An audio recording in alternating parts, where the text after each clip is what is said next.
के हुनु पर्दछ भन्ने कुराहरू थोरै रहेका छन्। जस्तो कि अङ्क विभाजन र समय निर्धारण भन्ने छ। अब यो सामान्य कुरा लाग्छ, तर पनि यसले गम्भीर अर्थ राख्दछ। कतिपय कुराहरू यी छुटेका हुन्छन्, जस्तो कि दायाँ किनारातिर अङ्क नदिएका कुरा, माथि समय निर्धारण नगरेका कुराहरू हुन्छन्।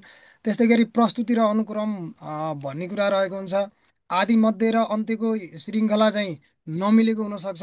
प्रश्नपत्रको स्वरूप स्वरूपले त यो सम्पूर्ण बाह्य पक्षलाई नै झल्काउँछ र आन्तरिक बुनोटको पक्ष पनि हामीले हेर्दछौँ। र बुनोटको पक्षमा रहेका जुन जुन भाषिक पक्षहरू रहेका हुन्छन्, तिनलाई हामीले विशेष ख्याल गर्नुपर्ने नै कुराहरू रहेको हुन्छ। त्यसै गरी भाषा, अब यो सबभन्दा महत्त्वपूर्ण पक्ष र देखिने र नेपाली भाषामा अझ संयमित हुनुपर्ने पक्ष चाहिँ तर यो रहेकै हुन्छ। त्यस्तै गरी यो उद्देश्यपरक छ कि छैन, त्यो प्रश्न हामीले सोध्दै गर्दाखेरिमा त्यसले सिकाइ उपलब्धि र पाठ्यक्रमलाई त्यसले जोड दिएको छ कि छैन, त्यो हामीले ख्याल गर्नुपर्ने कुराहरू रहेको हुन्छ। पाठ्यक्रम अनुरूप भइहाल्ने कुरा भइहाल्यो। र भाषिक पक्षहरूको संयोजन र सन्तुलन भनेको छ। भाषिक पक्ष काल, लिङ्ग वचन पुरुष काल पक्ष आदि, यसमा सबै कुराहरू चाहिँ आउने नै भइहाले। भाषा तत्त्वका कुराहरू पनि यसैमा आउने नै भइहाले। त्यसपछि विश्वसनीयता, वैधता, व्यावहारिकता र विभेदकारिता भन्ने कुरा चाहिँ यी हामीले सैद्धान्तिक रूपमा पढिरहेकै कुराहरू हुन्। मैले यसलाई सरसर्ती मात्रै दोहोऱ्याउने प्रयास गरेँ। अब विशेष गरेर यो बाह्य मूल्याङ्कनका क्षेत्रमा के राखेको छ भन्ने कुराहरू हामी जानकार नै छौँ। र 4 कक्षादेखि नै यो माथिका मुख्य मुख्य यी क्षेत्रहरू, परीक्षणीय विषयवस्तु र क्षेत्रहरू यहाँ रहेका छन्। अब शब्द भण्डार रहेको छ। त्यसपछि यो शब्द भण्डार यहाँ रहिहाल्यो। त्यसपछि वर्णविन्यासको कुरा रह्यो। भाषिक संरचना भयो।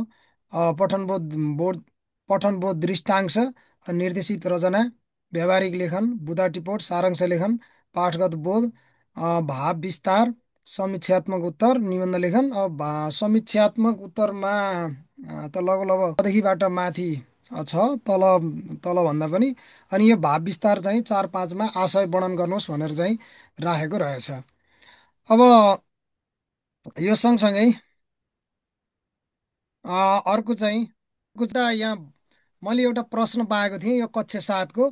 यहाँहरूले हेर्न सक्नुहुन्छ। प्रश्नहरू भोलि हामीमा आयो भने पनि अहिले मिडियाको चाहिँ समय छ। यो मिडियाले कहाँ पुर्याउँछ भन्ने कुराहरू चाहिँ हामीले हेक्का राख्नुपर्ने हुन्छ। यहाँ सरस्वती यो रातो लगाइएको छ, यहाँ हजुरले देख्न सक्नुहुनेछ।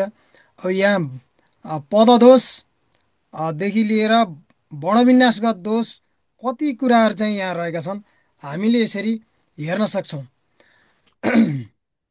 अब यसको यो माथिको सामान्यतया यो हेडिङ बक्स त लगभग मिले जस्तो देखिन्छ, तर पनि यहाँ वर्णविन्यासगत दोषहरू यहाँ धेरै देखिन्छन्। त्यसपछि यो दुईटाको यो अन्तराल चाहिँ देखिँदैन। यो अन्तराल भएन भने विद्यार्थीहरूले यो प्रश्नबाट एकैचोटि अर्को प्रश्नमा जाने, प्रश्न छोड्ने सम्भावना हुन्छ। त्यस्तै गरी अब यो पदयोग वियोगका सन्दर्भमा चाहिँ यहाँ यस्तो छ। यो शब्द पनि यो बनोटको सन्दर्भ यस्तो छ। यी जुन कमी कमजोरीले गर्दाखेरिमा प्रश्न चिन्ह हामीमाथि धेरै उठ्न सक्छन्। होला हामीले यस्तो गरेका छैनौँ, तैपनि यस्ता खालका प्रश्नहरू यसरी छ्यापछ्याप्ती बाहिर जाँदाखेरिमा भोलि हाम्रो इज्जतको सम्बन्धको कुराहरू पनि रहेको छ। त्यसैले यसमा पनि हामी बढी जिम्मेवार हुनुपर्छ जस्तो मलाई लाग्छ। यो मैले एउटा उदाहरणको लागि मात्रै देखाएको हुँ। अब यो कक्षा 7मा तलका प्रश्नहरूको उत्तर लेख भनेर भनेको छ। यो त राखेको छैन। जम्मा हाम्रा प्रश्न पत्र 6देखि 8सम्म जम्मा प्रश्नहरू 17वटा मात्रै रहेका छन्। अनि यसमा कोष्टकमा दिएका सङ्केतका आधारमा तलको वाक्य परिवर्तन गरेर यो 7 नम्बरको भनेको छ।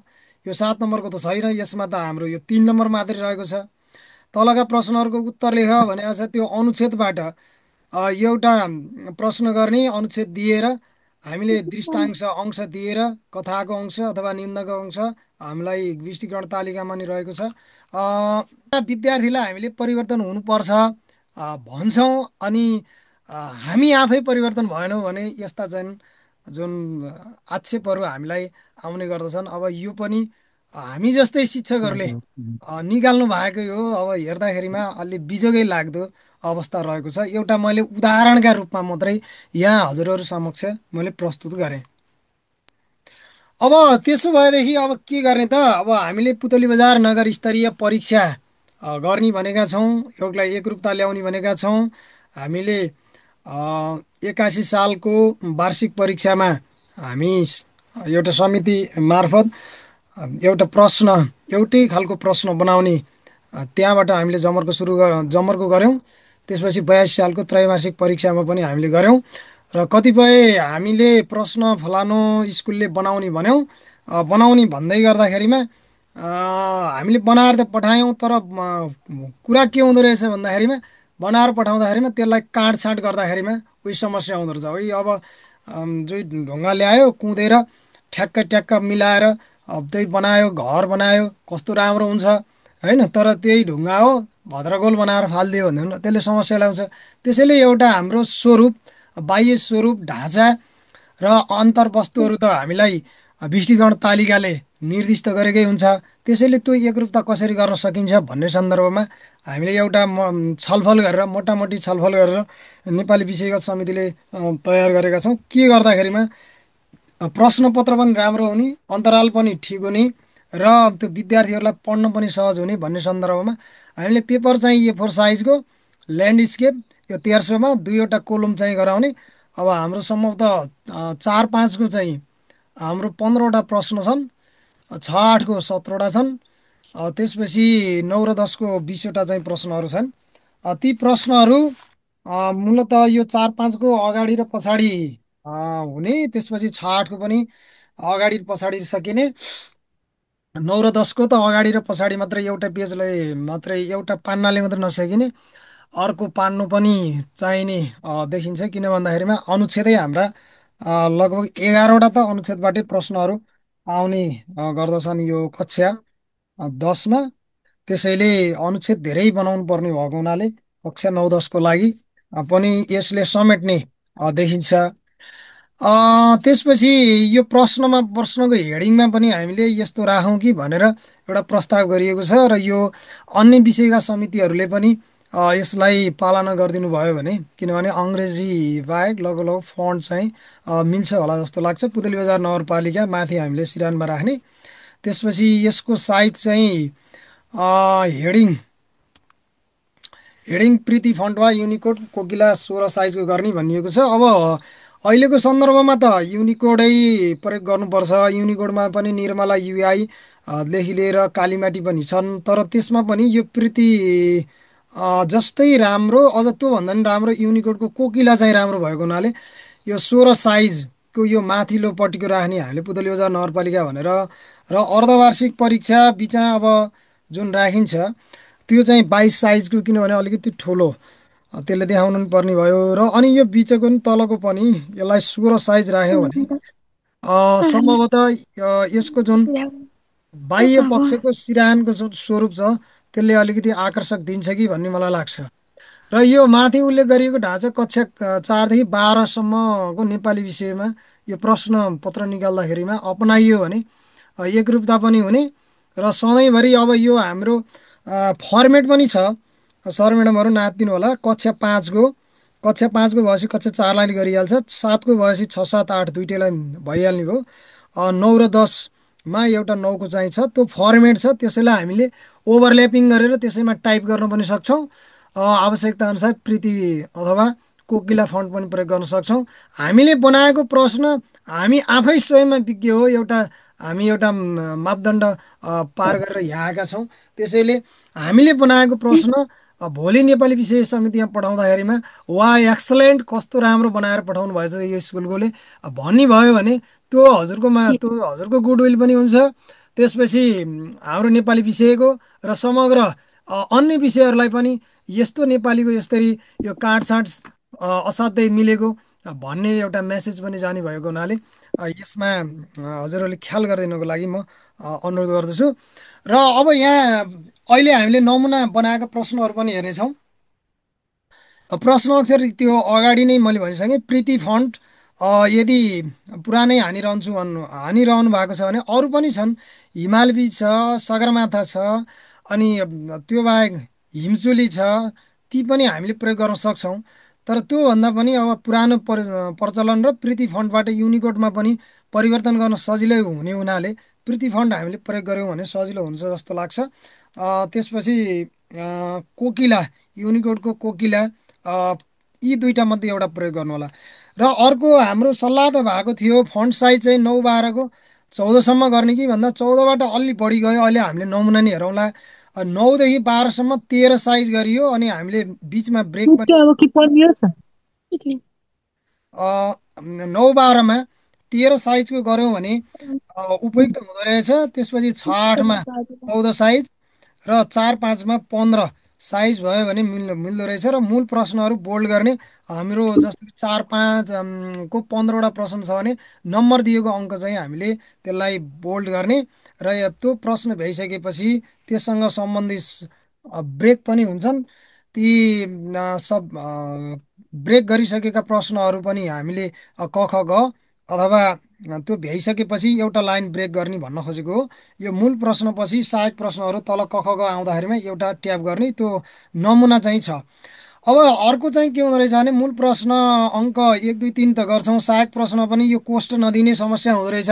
कोष्ट नदिँदाखेरिमा त्यो अक्षर छुट्टिएको कि पदबाट चाहिँ छुट्टिएको हो कि भन्ने अर्थ हुँदो रहेछ। र त्यसैले त्यो कोष्टकमा राख्नु पर्दो रहेछ 1 2 3 पछिको जुन शाखा जुन प्रश्नहरू छन्। त्यस्तै पछि दायाँ किनारमा प्रश्नको अङ्कभार कोष्टकमा भित्र उल्लेख गर्नुपर्ने रहेछ। यो जुन अझ विशेष गरेर अझ म्याथमेटिक्सलाई त अझ चाहिन्छ होला। अझ हाम्रो यो अरू विषयमा पनि यसरी कोष्टकमा राख्यो भनेदेखि यो अङ्कभार रहेछ भन्ने कुरा प्रश्न हुँदो रहेछ। अब यो विष्टीकरण तालिका बमोजिम अब हामीले गर्नुपर्ने कुराहरू हो। यो अभ्यास त गराउँछौँ, गराइएकै छ। र यो प्रश्न आएको थियो कति पढाउने के गर्ने भन्ने सन्दर्भ आएको थियो। र यो वर्ष हामी यो वर्षको अन्तिममा सम्भवतः सबै विषय समितिहरू एउटा बस्ने प्रयास रहनेछ। र अब परीक्षामा कति कति पढाउने आगामी वर्षमा भनेर एउटा हामीले रूपरेखा तयार पार्नेछौँ। र अहिलेलाई सन्दर्भ आएको पनि थियो। त्यसैले हामी मलाई लाग्छ यो मङ्सिरको 12 पछिको परीक्षा र त्यसपछिको समयावधि हेर्दा हामीले 77 दिन पनि लगभग पढाउने दिन छैन। 77 मैले मोटामोटी चाहिँ गणना गरेको थिएँ, 77 दिन पनि छैन। र त्यो हिसाबले अब हामीले 60% पाठ त जसरी पनि भ्याउनु पर्ने नै स्थिति रहेको छ। अब 60% भनेको अब 16वटा पाठ छ भने 10वटा पाठ को कुरा आइहाल्यो होइन। सरी, 9वटातिर जान्छ होला। अनि अर्को 17वटा छ, 17वटा छ भने करिब करिब 10वटैको कुरा चाहिँ रहिहाल्यो। यो 60% हजुरहरूले बुझिहाल्नुहुन्छ। यो हामीलाई यो ग्रुपमा प्रश्न पनि आएको थियो, कतिबाट प्रश्न बनाउने भन्ने कुरा चाहिँ आएको थियो। र त्यसैमा सहजीकरण गर्ने अब हाम्रो शिक्षक भन्दा नि सहजकर्ता भनेको हुनाले त्यो राखेको छ। अब अर्को चाहिँ अब यहाँ त धेरै कुराहरू पनि छन्। अघिल्लो त्रुटिबाट पनि हामीले हेऱ्यौँ। विशेष गरेर अनुच्छेदबाट प्रश्न बनाउँदाखेरि धेरै जसो ज्ञानमूलक खालका मात्रै प्रश्नहरू आएका देखिन्छन्। ज्ञानमा मात्रै आधारित रहेका देखिन्छन्। प्रतिक्रिया र सन्दर्भपरक चाहिँ रहेका छैनन्। त्यतातिर यहाँ हामी सबैले अलिकति ख्याल गर्नुपर्ने जस्तो लाग्छ। त्यसमा आउने पदावलीहरू कस्ता हुन्छन् भन्ने कुराहरू चाहिँ हामीले अलिकति जोड दिनुपर्छ होला जस्तो लाग्छ। यहाँ थोरै मैले यो अनुच्छेद पनि यहाँ राखेको छु। यसमा तथ्यपरक के हुन्, यी जुन घटना के कहिले कहाँ जस्ता कुराहरू यसमा तथ्य कुराहरू आएका हुन्छन्। त्यसपछि यो सन्दर्भपरकको कुराहरू त्यहीँ रहेको छ। प्रतिक्रियापरक यो विद्यार्थीमा रहेको यो उच्च दक्षतासँग सम्बन्धित क्रिया पनि हो, उसको क्रिया प्रतिक्रिया कस्तो छ, तर्क गर्ने सिप कस्तो रहेको छ भन्ने कुराहरू रहेको छ। यो सबै हाम्रो अनुच्छेद भनेपछि 6देखि 10सम्मकै यो अदृष्टांशबाट लगभग यी प्रश्नहरू निकाल्नुपर्ने देखिन्छ। 4 नम्बरको छ। ल अब म अन्तिम अन्तिमतिर गएँ। फेरि पनि हाम्रो जुन समयलाई पनि ख्याल गर्नुपर्ने हुन्छ। यो प्रश्न निर्माणको यो कार्यविभाजन हामीले वार्षिक परीक्षा 2081मा यस्तो गरेका थियौँ। कक्षा 12मा अनिवार्य नेपाली ज्ञान 2 मावि, 11 त्रिभुवन आदर्श नमुना मावि, कक्षा 9 श्रवण मावि, कक्षा 7 कोलमज राजौर मावि, कक्षा 6 शीतला मावि, कक्षा 4 सरस्वती मावि नागडाँडा। अनि यो त्रैमासिक परीक्षामा पनि हामीले त्यो कार्यविभाजन अघिल्लोबाट नै दोहोरिएको हुनुहुन्छ। कक्षा 10 श्रवण मावि, कक्षा 9 कालिका मावि, कक्षा 8 रहस्थल मावि, कक्षा 7 शीतला मावि, कक्षा 6 कोलमा बराजोर मावि, कक्षा 5 हिमालय मावि टक्सार, कक्षा 4 सरस्वती मावि नागडाँडा, यसरी राखिएको छ। र यसलाई पनि एकैचोटि गरिदिउँ न त भन्ने लागेर एकचोटि वार्षिक परीक्षाको पनि यो विभाजन गरिदिएको छ। यसलाई पनि यहाँहरूले हेर्न सक्नुहुन्छ। यो कक्षा 12 स्याङ्जा मावि, कक्षा 11 ज्योति मावि, सम्भवतः यो चैतको पहिलो हप्ता अथवा एससी सकिसकेपछि होला। अब हेरौँ, चुनावको वातावरण पनि छ होला अथवा के होला, जे होला त्यही पनि हामी तयारी बसौँ, योजना बनाऊ। अनि कक्षा 9 को भारती मावि, कक्षा 7 शारदा मावि, कक्षा 6 रामकोश फुलबारी मावि, 5 र 8 को चाहिँ यो नगर स्तरीयबाट निकाल्ने हुने हुनाले यो विद्यालयलाई यो प्रत्यायोजन गरिएको छैन। कक्षा 4 काजीमान हरिटिका मावि। यसरी हामीले प्रश्न निर्माणको कार्यभार पनि गरेका छौँ। अब यो समय पनि धेरै नभएको हुनाले यसका सम्बन्धमा केही आफ्ना धारणाहरू राखिदिन हुनको लागि म शिक्षा शाखा प्रमुख बाबुराम सर हुनुहुन्छ? यस, छु म। हजुर, बाबुराम सरलाई छिट्टोभन्दा छिट्टो भन्दा नि र आफ्नो भनाइ राखिदिनु हुनको लागि म हार्दिक अनुरोध गर्दछु। स्टप सेयर गर्नु। चण्डी सरलाई। हजुर।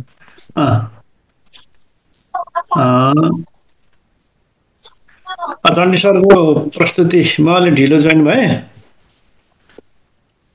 सबै सुने होइन।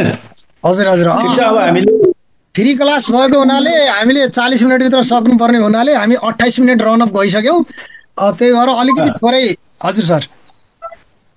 अब नगरपालिकाभरि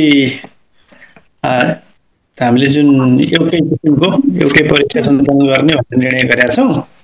त्यो अनुसार जसरी अगाडि बढ्नु भएको छ त्यो सराहनीय छ। अब त्यसरी अगाडि बढ्दाखेरि सबैलाई अपनत्व पनि हुने अनि सबैले आफ्नो जिम्मेवारी पुरा गर्नुपर्ने पनि छ। जसलाई जुन जुन परीक्षाको जिम्मेवारी प्राप्त भएको छ उहाँहरूले चाहिँ प्रश्नपत्रहरू निर्माण गर्दाखेरि प्रश्नपत्रको गोपनीयता अनि त्यसको चाहिँ स्तरीयता र मापन गर्नुपर्ने सम्पूर्ण चाहिँ समेट्नुपर्ने विषयवस्तुहरू समेटेर प्रश्नपत्रहरू तयार गर्नुहुनेछ पाठ्यक्रम ग्रेड हेरेर भन्ने हामीले चाहिँ विश्वास लिएका छौँ। र अब त्यो अलि छिट्टो छिट्टो भन्नुभएको छ है चण्डी सर, त छिट्टो छिट्टो भन्दाखेरि आफ्नोलाई कुन परीक्षाको प्रश्नपत्र निर्माण गर्ने चाहिँ जिम्मेवारी प्राप्त भएको छ भन्ने कुरालाई एकचोटि ग्रुपमा पनि राखिदिँदाखेरि पनि हुन्छ होला है। हजुर हजुर, यसो जिम्मेवारी पनि राखौँला। हजुर, हुन्छ। जिम्मेवारी बाँडफाँडलाई पनि चाहिँ त्यो ग्रुपमा राखिदियो भने पटक पटक हेर्न पनि पाइयो नि त। हजुर, त्यसरी हुन्छ। र त्यसलाई चाहिँ प्रश्नपत्र सँगालेर अनि सेन्सर गर्ने टिम पनि बनाउनुहोस् होइन। त्यसलाई चाहिँ सेन्सर गरेर अनि फाइनल प्रश्नपत्र परीक्षा समिति मार्फत पठाउने जुन हाम्रो निर्णय छ त्यसमा अगाडि बढ्ने कुरालाई चाहिँ यहाँहरूको प्रयास राम्रो छ, अगाडि बढ्दै जानुहोस्। अब शुभकामना। हस्, थ्याङ्क यू। हस्, धन्यवाद। अब यसै बिचमा धेरै यो परीक्षाको आइटम एनालाइसिस लगायत धेरै विषयमा यो तालिम प्राप्त तालिम दिनुहुने सहजकर्ता प्रधानाध्यापक आदरणीय कृष्ण सरले यो छोटकरीमा यो परीक्षासँग सम्बन्धित हामीसित धेरै समय पनि नहोला, यो 2 मिनटभित्र केही हामीलाई सुझाव प्रदान गरिदिनु हुनुको लागि म हार्दिक अनुरोध गर्दछु। हजुर, नमस्कार सम्पूर्णमा। सबभन्दा पहिला त चण्डी सरलाई हार्दिक धन्यवाद दिन चाहे थोरै कुरा राख्न दिनुभएकोमा। अत्यन्तै खुसी लाग्यो। म सुरुदेखि जोडिराखेको छु, साथीहरू एक्टिभली 35-36 जना जोइन हुनुभएको छ। अब परीक्षा यो मूल्याङ्कनको साधन हो, यो यसको महत्त्व हामी सबैले बुझेकै छौँ र जसले जुन जुन जिम्मेवारी पाउनु भएको छ आफ्नो विद्यालयको आफ्नो शिक्षकको जुन व्यक्तिगत एउटा चाहिँ क्षमता पनि देखाउने ठाउँ पनि हो क्या यो।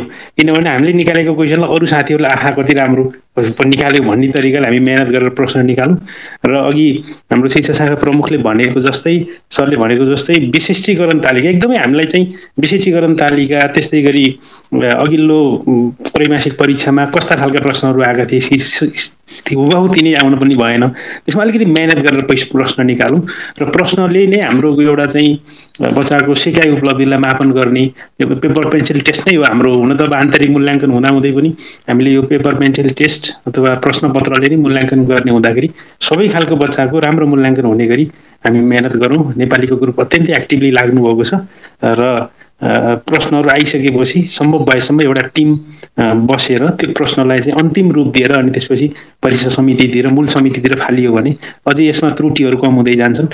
किनकि हाम्रा परीक्षालाई अरू पालिकाहरूले पनि हेरिरहेको हुन्छ अथवा छिमेकी विद्यार्थीहरूले ल त्यसलाई प्रयोग गर्ने पनि हुनसक्छ। त्यसले गर्दाखेरि प्रश्नको गुणस्तर र फेरि गुणस्तर भन्ने बित्तिकै गाह्रा क्वेसन मात्रै भन्ने पनि भन्नु भएन। हाम्रो बच्चाको सिकाइ उपलब्धिदेखि लिएर सबै कुरालाई मिलाएर प्रश्न निर्माण गरौँ। अत्यन्तै खुसी लाग्यो साथीहरू अत्यन्तै एक्टिभली मलाई लाग्छ यो नेपाली समूह अलिक बढी एक्टिभ हुनुहुन्छ कि जस्तो लाग्यो। वार्षिक परीक्षासम्म कार्यविभाजन गरिसक्नु भएको छ। यसले गर्दा एउटा मेन्टली प्रिपेयर पनि हामी भएर बस्छौँ कि मैले निकाल्नु पर्दो रहेछ भनेको साथीहरू अहिलेदेखि लाग्नुहुनेछ। हस् शुभकामना। अत्यन्तै राम्रो छ। छोटो समय भएको हुनाले म धेरै बोल्न चाहिँ चाहिनँ। हस् नमस्कार। हस् धन्यवाद। अब धेरै लामो समयसम्म यो आरपी पनि भएर अनि त्यसपछि स्रोत शिक्षक अनि सहजकर्ता हुनुभएका हाम्रो आदरणीय प्रधानाध्यापक बलराम सर 2 मिनट हजुरको सुझाव र आज हामीले चाहिँ थोरै यो त्रुटि भएका प्रश्नहरू पनि धेरै हामीले समीक्षा गर्न पाएनौँ। अब मात्र 2 मिनट हजुरलाई यो सुझावको लागि हामी हार्दिक अनुरोध गर्छौँ। त्यसपछिको अन्तिमतिर हामी अब अध्यक्षज्यूतिर जान्छौँ। फेरि समय हामीसित 7 मिनट मात्र बाँकी छ। बलराम सर। हजुर धन्यवाद सर। हजुर सर। ल धेरै राम्रो छ, खुसी लागेको छ। हाम्रो नेपाली विषयको चाहिँ साथीहरू एकदम सक्रियता साथ लाग्नु भएको छ। अरू विषयको लागि चाहिँ अरू विषयका साथीहरूलाई पनि हाम्रो नेपाली विषयका संयोजक अमृत रेग्मी सरले अब धेरै संयोजकहरू चाहिँ क्रियामाविका हुनुहुन्छ। सबै विषयलाई एकरूपताका साथ लैजाने कुरामा अलिकति जोड दिन उहाँले आग्रह गरे। अघिल्लो प्रथम त्रैमासिक परीक्षामा सबै विषय एकरूपतामा आउन सकेन। यो अब यो अर्धवार्षिक परीक्षाबाट सबैको आओस् र अनि यो अर्धवार्षिकमा 11-12 को जिम्मेवारी नतोकिएको हो र? हजुर यो खास गरेर के भयो भन्दाखेरिमा कुनै 11 को भर्खरै सुरु भएको पनि देखियो। त्यसैले गर्दाखेरिमा 11-12लाई अर्धवार्षिकमा राखिएन। वार्षिक परीक्षामा चाहिँ त्यहाँ चाहिँ समावेश गरिएको कुरा हजुरलाई म अनुरोध गर्दछु। हजुर सर। त्यही त नि 12 त हाम्रो चाहिँ सुरु भएको 12 त परीक्षा लिनुपर्छ कि भन्ने सोचमा थियौँ हामीले। हजुर। अनि त्यो भएको हुनाले 12 का चाहिँ साथीहरूको अन्यत्र कस्तो अवस्था छ, हाम्रोमा चाहिँ 12 को परीक्षा लिनुपर्ने भएको हुनाले चाहिँ त्यो परीक्षा प्रश्नपत्र चाहिँ उपलब्ध हुन्छ। सफलताको शुभकामना व्यक्त गरेँ। राम्रो छ सर, यसलाई चाहिँ थप सुधार गर्दै जाउँ। धन्यवाद। हस् धन्यवाद। ल अब म करिब अन्तिमतिर आएको छु। कार्यक्रमको पनि हाम्रो बिट मार्ने बेला हुन लागेको छ। अब 4.5 मिनट जति बाँकी छ र यसै बिचमा हाम्रो नेपाली विषय समितिका सदस्य रेशम प्रसाद ढकाल गण्डकी प्रदेशबाट 1 नम्बरमा नाम निकाल्नु भएको छ र सिफारिस भइसक्नु भएको छ र अब सम्भवतः जिल्ला रोज्ने क्रम पनि रहेको छ र उहाँको यो जुन सफलता ऊर्जा यसरी हामीमा पनि आओस्, उहाँलाई हामी हृदयदेखि नै क्ल्याप गर्न चाहन्छौँ र सम्पूर्णले यो रियाक्सन बटनमा गएर उहाँलाई चाहिँ क्ल्याप गरिदिनु होला। हामी हार्दिक बधाई ज्ञापन गर्न चाहन्छौँ यो भर्चुअल माध्यमबाट। फेरि पनि हामी उसबाट पनि जाउँला। हस् धन्यवाद। ल सबैले क्ल्याप गरिदिनु भएको छ। ल रेशम सर हजुरले ग्रहण गरिदिनु होला। हजुरको ऊर्जाशील जुन बौद्धिक क्षमता अझ वृद्धि हुँदै जाओस्। र अब भने बाँकी समय करिब 3.5 मिनट रहेको छ। यो 3.5 मिनट अध्यक्षज्यू अथवा संयोजकज्यू हाम्रो अमृत रेग्मी सरलाई यहाँ रहेका केही बाँकी कुराहरू समेट्दै कार्यक्रमलाई समापन गरिदिनु हुनुको लागि म संयोजकज्यूलाई हार्दिक अनुरोध गर्दछु। मात्र 3 मिनट 20 सेकेन्ड रहेको छ। हजुरले ख्याल गरिदिनु होला। धन्यवाद चण्डी सर। सबैजनालाई नमस्कार। यो हाम्रो शिक्षा शाखा प्रमुख बाबुराम सर, विभिन्न विद्यालयका प्रधानाध्यापक सरहरू र नेपाली विषय अध्यापन गर्ने विभिन्न विद्यालयका साथीहरू, सकेसम्म हामीले सबै विद्यालयका पुतली बजार नगरपालिकाको वडा नम्बर 1 देखि वडा नम्बर 14 सम्मका विशेष गरी कक्षा 4 देखि माथि सञ्चालित सबै विद्यालयका नेपाली विषय अध्यापन गर्ने शिक्षक साथीहरूको भेला गराउँ भनेर लागेको। यसको लागि पुतली बजार नगरपालिका विशेष गरी बाबुराम सर, शोभा म्याडमले सहजीकरण गरिदिनुस् भनेर उहाँहरूले ग्रुपमा पनि राखिदिनु भएको। यति हुँदा पनि अझै सबै साथीहरूको उपस्थित हुन सकेन। को साथीहरू उपस्थित हुन सक्नु भएन, हामी हाजिरमा त छौँ यहाँ। त्यो कुरालाई विशेष गरी देशम सर, चण्डी सर, म अब जो छ सबैजना हामी मिलेर एकचोटि हामी यसलाई विचार गरौँ। किन भन्दा जिम्मेवारी सबैको हो। नेपाली विषय देशको राष्ट्रिय भाषा हो, राष्ट्रभाषा हो, हाम्रो सरकारी कामकाजको भाषा हो, पठन पाठनको माध्यम भाषा हो। यति हुँदाहुँदै पनि हामी नेपाली विषय पढाउने शिक्षकहरूले सबै ठाउँमा विभिन्न समस्याहरू भोग्नु परेको छ। मलाई बलराम सरले एउटा कुरा अघि राख्नुभयो, त्रिभुवन आदर्श माध्यमिक विद्यालयमा हामी दिनदिनै जुटिरहँदा विज्ञानको क्वेसन बनाउन सकिएन भन्ने कुरा आइरहेको छ बाबुराम सर। त्यसको लागि सहजीकरण गरिदिनु होला। अङ्ग्रेजीको, सामाजिकको चाहिँ त्यताबाट पनि कुरा भइरहेको अवस्था छ, म्याथको पनि हुन्छ भन्नुभएको छ। त्यही भएर विज्ञानलाई अलिक गाह्रो भयो भन्नुभएको छ। मैले बाबुराम सरलाई यो विषय पनि जानकारी गराएँ। हामीले अघिल्लो वर्षै जब विषयगत समिति गठन भयो त्यति बेला नै हामीले सबभन्दा पहिला इनिसिएसन हामी चण्डी सर हामी लिएर एउटा बैठक बसेर हामीले एउटै प्रश्न बनाऊ भन्ने हिसाबले काम गरेका थियौँ र त्यो काम क्रमशः अगाडि बढ्दै गयो। स्वभावतः एउटै प्रश्न बनाउने कुरामा हामी त्रिभुवन आदर्श माध्यमिक विद्यालयले एउटै परीक्षा एकैपटक परीक्षा नलिएको भए पनि म सकेसम्म यसमा सहजीकरण गरेर अझै प्रश्नकै जिम्मेवारी पाइयो भने पनि अर्धवार्षिक परीक्षा, त्रैमासिक परीक्षामा पनि हामी जसरी पनि तयार गर्छौँ भन्ने हिसाबले हामी तयारी थियौँ। तैपनि यो कार्यक्रममा हामीले जुन अगाडि त सबैको एकरूपता ल्याउन खोजेका छौँ, यसका लागि सबै साथीहरूले सही ढङ्गले सहयोग गरिदिनु होला र हाजिर पनि गरिदिनु होला। सबभन्दा महत्त्वपूर्ण कुरा हामी नेपालीका हौँ र अघि नै एउटा फेरि नेपाली विषय समितिमा ल्याएर अनि त्यसलाई करेक्सन गरेर बल्ल परीक्षा समितिमा फालौँ भनेर कृष्ण सरले नै भन्नुभएको छ। साथीहरूलाई मेरो हार्दिकतापूर्वक अनुरोध के हो भने तपाईँ हामी सबैजना नेपाली विषयका शिक्षक हौँ। हामीसँग भाषिक त्रुटिहरू अवश्यमेव त्रुटिरहित त कोही पनि रहन सक्दैन। तैपनि भाषिक त्रुटिहरू, वर्णविन्यासगत त्रुटिहरू, वाक्य गठनगत त्रुटिहरू हामीले आफूले बनाउने प्रश्नपत्रमा अवश्यमेव आफैले सकेसम्म करेक्सन गरौँ र कुनै त्यस्तो अप्ठ्यारो पर्यो भने हामीलाई यही ग्रुपमा तपाईँहरूले एउटा मेसेज पनि छोडिदिन सक्नुहुन्छ। त्यो गर्नुभयो भने सबैलाई सजिलो पनि हुन्छ र आफ्नो त्रुटि भनेर हामी आफैले गर्नुपर्ने, भोलि कथम कदाचित कहाँबाट यस्तो त्रुटि भयो भन्ने अवस्थामा फलानु शिक्षकले हो भन्नुपर्ने अवस्था नरहोस्। सबै जिम्मेवार बनाऊ। यो जिम्मेवार बन्न सक्यौँ भने अमृत सर अब 20 सेकेन्ड मात्रै छ, यसलाई टुङ्ग्याइदिनु ल भन्दै हुन्छ ल, त्यो गर्न सक्यो भने उत्तम हुन्छ। र बाँकी कुरा हामी यो व्हाट्सएपबाट नि सेयर गरौँला सर। हुन्छ। आजको कार्यक्रममा सक्रिय रूपमा भाग लिनु भएकोमा सबैलाई धन्यवाद र उपस्थित सम्पूर्णमा फेरि नेपाली विषय समिति पुतली बजारको तर्फबाट हार्दिक नमस्कार गर्दै यो कार्यक्रम औपचारिक रूपमा समापन भएको जानकारी गराउन चाहन्छु। धन्यवाद, नमस्कार।